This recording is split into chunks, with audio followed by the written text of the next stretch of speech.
ఇక నేను అడుగుతున్న ప్రశ్న ఒకటే, దేశ స్వాతంత్ర పోరాటంలో అంబేద్కర్ మా ఎస్సీ ఎస్టీలకు ఏమతో చెప్పమంటే రాజకీయ ప్రాతినిధ్యం అని వచ్చింది, విద్యా ఉద్యోగ రంగంలో అవకాశాలు వచ్చినాయి.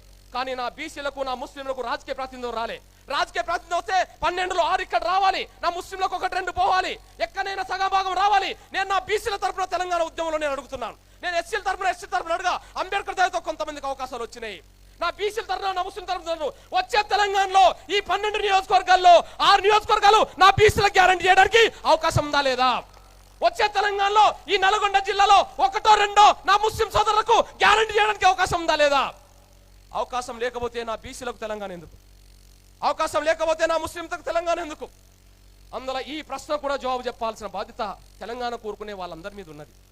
అట్లా కాకుండా బ్రహ్మంలో పెడితే ఉర్రు తొలగించే విధంగా మనం మాట్లాడితే, ఉర్రు తొలగించే విధంగా మనం పాటలు పడితే వచ్చే తెలంగాణ ఎవరి కోసం అనే ప్రశ్న వస్తే అది దొరల కోసమే ప్రమాదం ఉందని కూడా మీరు మర్చిపోద్దని సైనం కొట్టున్నాను. నేను వచ్చే తెలంగాణ పేదల తెలంగాణ కోసం అయితే పాటు పాడదాం, రాజ్యం కోసం పాటు పాడదాం, తెలంగాణ అనగాన వర్గాల భవిష్యత్తు కోసం పాడుదాం.